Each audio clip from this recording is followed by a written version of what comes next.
새해에는 소망하며 기대하는 모든 것들이 주의 은혜 가운데 성취되는 것들을 반드시 보는 복을 누리시기를 주의 이름으로 축원합니다. 그런 일들을 우리가 경험하려고 하면은, 그런 소망을 얻으려고 하면은 어찌 살아낼까? 오늘 말씀을 통하여서 되새기는 그런 시간 되었으면 참 좋겠습니다. 트롯 가수 중에 여러분 진요근이라고 하는 분 혹시 아시나요? 저는 설교 준비하다가 검색하면서 알게 된 분인데, 이분이 2016년도에 대장암 판정을 받으셨다고 해요. 대장암 판정을 받고 5년 동안 투병을 해서 완치가 되신 거예요. 그리고 나서 자신의 어떤 경험담을 이렇게 곡으로 발표를 하게 되었는데, 그래서 활동하는데, 여러분 덤으로 사는 인생이라고 하는 노래 혹시 들어보셨나요? 잘 모르시겠죠? 무명 가수처럼 저분입니다. 노래는 제가 잘 모르니까 그냥 넘어가십시다. 근데 저는 가사가 참 와닿았어요. 덤으로 사는 인생. 가사 한번 봅시다. 머리부터 발끝까지 성 한 대 하나 없이 부서지고 상처가 났지만 비틀비틀 아슬아슬 여기까지 왔다. 험한 세상 끝까지 나를 더 사랑해준 당신 고맙고 사랑합니다. 지나간 모든 건 나에게 선물이고 기적이었어. 이제부터 난 덤으로 사는 인생. 가사가 말이에요, 지금 시대에 딱 맞는, 어찌 보면은 우리의 어떤 삶이 덤으로 사는 그런 인생, 하나님께서 은혜로 더해주신 그런 시간 아닌가라고 하는 생각들 때문에 그런 생각이 들어졌습니다. 개인이든 교회든 대한민국이든 전 세계든 지금 비틀비틀 아슬아슬 2024년 달려왔잖아요. 그럼에도 가사처럼 지나온 시간들이 정말 선물이고 기적이었다. 그래서 할 수만 있다고 하면은 옆에 계시는 분들에게 이렇게 좀 인사했으면 좋겠어요. 잘하셨습니다. 수고하셨습니다. 고맙습니다. 감사합니다. 이런 인사 좀 한번 같이 해보십시다. 수고하셨습니다. 네, 수고하셨습니다. 잘하셨습니다. 고맙습니다. 감사합니다. 네. 쑥스러우세요? 이런 인사 나누시는 게 쑥스러우세요? 여러분 새해를 맞았습니다. 여러 예측은 올해도 쉽지 않은 해가 될 거라고 말합니다. 경제 지표, 정치 현실, 또 주변국의 어떤 정세, 미국, 중국, 또 러시아, 우크라이나, 이스라엘, 이런 어떤 우리의 주변의 정세 하나도 쉬운 것이 없어 보입니다. 답답하다는 거죠. 우리의 상황을 지금 지켜보면 눈물 나는 그런 상황 아닌가 싶습니다. 제가 어제 오늘 주일부터 시작해서 먹먹하게 일도 안 잡히고 뭘 준비가 안 되고 내가 지금 뭐 하고 있지 답답하면 막 몰려오는데 아무것도 할 수가 없더라고요. 아마 여러분도 그러지 않으셨나요? 그래서 TV를 켜자니 저걸 보고 있으면 더 먹먹하고 또 안 보자니 또 답답하고, 그래서 자꾸 리모컨으로 손이 가는 것 같고, 어찌 보면 눈물 나는 상황을 지금 우리가 맞이하고 있습니다. 답답한 상황을 맞이하고 있습니다.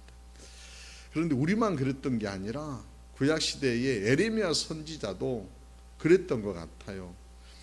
그래서 오늘 본문 18절에 보니까 에레미야가 그런 탄식을 해요. 스스로 이르기를 나의 힘과 여호와께 대한 내 소망이 끊어졌다.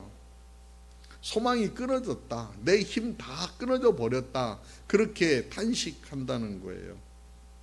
그런데 에레미야가 그 탄식이 거기에서만 딱 멈춰버렸으면 오늘 우리가 이 본문을 볼 이유가 하나도 없어요. 20절에서 21절 이하의 말씀 이렇게 쭉 읽어보면은 그는 계속 이어서 이렇게 고백합니다. 내 마음이 그것을 기억하고 내가 낙심이 되오나 이것을 내가 내 마음에 담아 두었더니 그것이 오히려 나의 소망이 되었사옴은 이렇게 또 노래합니다. 내 마음에 담아두었다. 내가 내 마음에 담아두었다. 그것이 오히려 나의 소망이 되었다. 여기에서 그것이 뭡니까? 도대체 에레미야 선지자가 이것을 내 마음에 담아두었더니 그것이 오히려 나의 소망이 되었다라고 하는 게 그게 뭘까? 에레미야가 선언하고 우리에게 전해주고 있는 것, 도대체 우리가 뭘 붙잡아야 되고 뭘 우리 마음 가운데 담아두어야 다시 오히려 소망이 될 수 있는가? 끊어져 버린 소망, 힘을 잃어버린 이 마음들이 어떻게 회복이 될 수 있을까라고 하는 것을 에레미야가 우리에게 잠깐 넌지시 전해주고 있어요. 그 길을 저는 오늘 여러분과 두 가지로 같이 발견해 보기를 원하는데 24절 말씀 봐볼게요. 24절에 이렇게 에레미야가 말해요. 내 심령에 이르기를 여호와는 나의 기업이시니 그러므로 내가 그를 바라리이다 하였도다. 에레미야가 지금 하나님을 자기 기업으로 삼고 있다는 거예요. 마음은 낙심이 되고 소망은 끊어져 버렸고 힘도 다 빠져버리는 것 같은데 그 원인이 어떻게 찾아온 거예요? 지금 에레미야가 이런 상황을 맞이한 게 어떤 상황이냐면은 남유다가 멸망을 이제 앞두고 있어요. 바벨론에 이제 포로로 끌려가게 되는 그런 절박한 상황에 놓이게 되었어요. 근데 하나님께서 이 땅이 망한다, 너희는 포로로 끌려갈 수밖에 없다, 이런 상황을 지금 눈앞에 두고 있고 그게 지금 목전에 놓여 있어요. 그런 원인들이 바로 이스라엘의 범죄 때문 아닙니까? 그들이 욕망 때문에 범죄하고 무지함으로 하나님을 배역하고 등 돌렸고 그렇기 때문에 이런 결과가 온 거예요. 그런데 에레미야는 그런 잘못으로 징벌을 받았음에도 불구하고 염치 없이 내가 여호와를 나의 기업으로 삼겠다라고 하는 이유가 오늘 본문 22절 말씀 보면 이런 또 표현이 앞부분에 살짝 나오는데 인자와 궁율이 무궁하심으로 우리가 진멸되지 아니함이기에, 이런 표현이 나와요. 그러니까 하나님의 인자와 궁율함이 풍성하시기 때문에 내가 여호와를 나의 기업으로 삼겠습니다. 내가 정말 잘못하여 징벌받고 그래서 염치 없는 그런 상황 가운데 놓여 있지만 그럼에도 불구하고 하나님의 인자, 하나님의 긍휼하심에 의지하여서 여호와를 나의 기업으로 삼겠다라고. 그래서 25절 말씀 보면은 그래서 기다리겠다라고, 회복의 시간들을 기다리겠다라고, 약속의 때를 기다리겠다라고. 하나님께서 에레미야에게 70년이라고 하는 시간 동안 너희가 포로 생활하지만 다시 돌아온다, 이렇게 약속하시거든요. 근데 그 날을 묵묵히 버티면서 견디면서 기다리겠다라고 그렇게 고백을 하고 있는 겁니다. 그러면서 보니까요 25절 하반절에 보니까 사람이 여호와의 구원을 바라고 잠잠히 기다림이 좋도다, 이런 표현 나와요. 좋도다. 기다리는 게 뭐가 좋아요? 지금 그들이 고난 가운데 놓인다니까요. 그 고난의 시간들 동안에 회복의 시간들을 기다리는 것들이 좋다, 이렇게 표현해. 좋다, 베스트, 좋다, 이렇게 표현하는데 그게 좋을 리가 있겠습니까? 그럼에도 불구하고 그 모든 상황들이 하나님의 인자와 공의를 의지하기 때문에 내가 견뎌낼 수 있겠습니다, 이런 표현하는 거예요. 여러분 9.12 테러 당시에 우리나라 분이신데 이희돈 장로님, 지금은 돌아가신 분이신데 9.12 테러 현장이었던 세계 그 무역센터의 수석 부총재로 계셨던 이희돈 장로님 이야기인데요. 이 이희돈 장로님이 유학할 때라고 해요. 이분 간증 얘기를 한도 막 들었는데 이분이 유학 생활을 할 때 어떤 일이 있었냐면은 가난하게 정말 이제 아르바이트 하면서 유학 생활 공부를 하신 거예요. 결혼해 가지고 가정을 이루고 또 한쪽에서는 아르바이트에서 생업도 책임지고 공부도 해야 되고, 아르바이트를 해 가지고 집에 생활비를 갖다 줬는데 아내가 말이에요, 교회 건축한다고 생활비를 전부 다 건축 헌금으로 낸 거예요.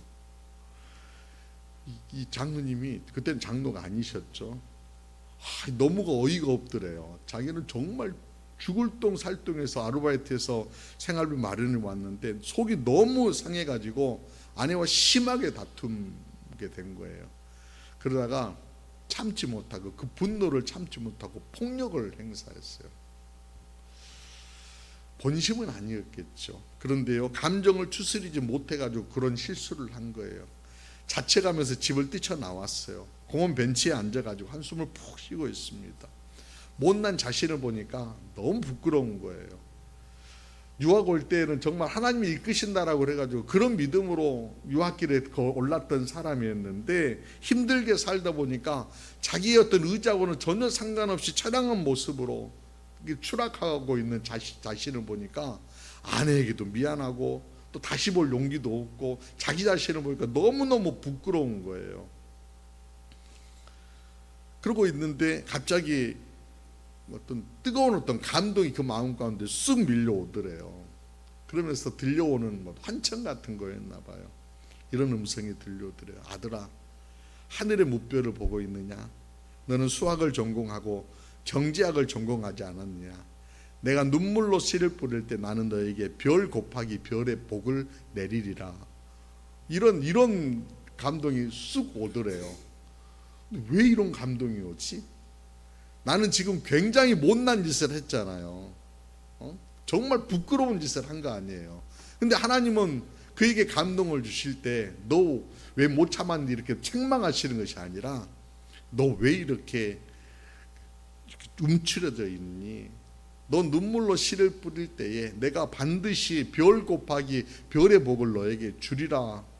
그렇게 하나님이 감동을 주시더라는 거예요. 그러니까 어떤 마음이 들까요? 부끄러운 마음이 막 더 폭발해가지고 밤새 통곡하며 회개하고 울었대요. 그러고 나서 어떤 회복의 역사들이 그에게 다시 한번 이렇게 찾아오게 되더라는 거예요. 우리 인생도 마찬가지인 것 같습니다. 실수할 수도 있고요, 문제 앞에 놓일 수도 있습니다. 그럼에도 불구하고 우리가 놓치지 말아야 되는 초점이 뭘까요? 그건요, 하나님입니다. 하나님이 어떤 분이신가, 그 하나님이 나를 어떻게 여기시는가, 이게 굉장히 중요한 포인트예요. 이 초점을 놓쳐버리면은 결국 회복의 길도 흐트러지고 마는 거예요. 다윗이 위대하다라고 얘기하는 것은, 다윗 보면은요, 여러분 부끄러운 그런 사람이었어요. 온전하지 못한 사람이었어요. 물론 하나님께서 그 마음이 합하다라고 그렇게 인정했지만은 그 합한 부분 위에 그 생활들을 놓고 보면은 못난 부분도 굉장히 많아요. 근데 어떤 상황에 처하든지 간에 다윗이 중요하게 놓치지 않았던 포인트가 뭐냐면, 첫째는 뭐냐면은 하나님을 향한 마음이 변하지 않았다는 거예요. 그래서 언제나 하나님을 향하여서 오뚜기처럼 부쩍 일어서고, 하나님의 책망을 듣겠지만은 들음에도 불구하고 다시 묵묵히 내가 하나님 내리시는 벌마저도 맞이하겠습니다라고 그렇게 고백을 해요. 다윗만 그럴까요? 아삽이라고 하는 사람도요, 시편 73편에 보니까 이런 고백해요. 73편 25, 26절 보니까 이런 고백합니다. 하늘에서는 주 외에 누가 내게 있으리요, 땅에서는 주밖에 내가 사모할 리가 없나이다. 내 육체와 마음은 쇠약하나 하나님은 내 마음의 반석이시요 영원한 분깃이시라. 아멘. 하나님이 내 능력이시고 영원한 내 필요를 채워주실 분이시다라고. 그래서 우리는 하나님을 나의 기업으로 삼겠습니다. 에레미야 그렇게 고백하고 있습니다. 여러분, 올 한 해 동안도 여호와를 나의 기업으로 삼으시며 달려가는 모두가 되시기를 주의 이름으로 축원합니다. 그럴 때 소망을 되찾게 되는 겁니다. 두 번째는요, 27절과 28절 말씀입니다. 사람은 젊었을 때에 멍에를 매는 것이 좋으니 혼자 앉아서 잠잠할 것은 주께서 그것을 그에게 메우셨습니다. 멍에를 매는 것, 그 멍에를 그에게 메우셨다. 에레미야는요, 하나님께서 메우신 멍에를 매야겠다라고 맵니다.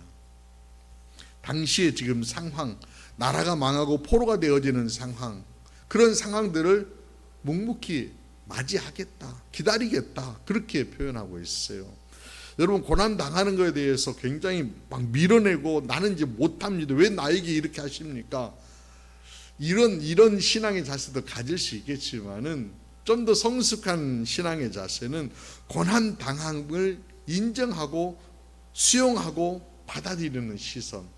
이것마저도 하나님께서 나에게 허락하신 것이다라고 인정하고 수용하는 그런 자세. 이런 자세가 어찌 보면은 삶을 좀 더 주도적으로 끌어가는 그런 사람의 자세이다라고 얘기합니다. 주어져 버리고 펼쳐져 버린 상황에 대해서 불평하고 원망할 것이 아니라 내가 이 상황을 좀 더 책임 있게 이끌어가는 사람 되겠습니다. 이게 주도적인 사람의 삶의 모습이라는 거예요. 음요법의 창시자 비터 플랭클린 박사가 바로 주도적인 사람을 일컬어서 하는 말이 이런 얘기합니다. 환경이나 다른 사람에게 핑계를 대기보다 자기 삶에 대하여 책임을 지르는 태도라고 그렇게 얘기합니다. 우리가 성공하는 사람들의 7가지 습관이라고 하는 책을 쓴 스티븐 코비 박사도 주도적인 사람은 책임감이 강하다 이런 얘기를 합니다. 그렇습니다. 주도적인 사람은 책임감을 갖고 자신의 멍에 묵묵히 전해고요. 결코 다른 사람에게 또는 환경에게 책임을 전가하지 않습니다. 핑계대고 책임을 전가하는 행동은 타락한 인간의 죄성입니다. 지금 이 나라, 이 민족 또는요 전 세계적으로 볼 때에 점점점 사람들이 타락의 길들을 걸어가고 있다라고 하는 타락의 본성들을 한번 여러분 잘 지켜보세요. 그 죄성들이 자꾸 세상 가운데 막 지금 활개를 치며 여기저기 나오고 있는데 그게 뭐냐면은 바로 나는 의롭고 상대는 악하다라고 하는 이런 못된 핑계가 나오고요. 규정하는 것들이 나와요. 범죄한 아담과 하가 제일 처음에 이 죄성 드러낸 게 뭐였습니까? 하나님이 금하신 열매를 먹고 나서 아담이요 하나님께서 책망하실 적에 하나님께 뭐라고 얘기합니까? 하나님이 주셔서 나와 함께한 저 여자가 열매를 줌으로 먹었습니다.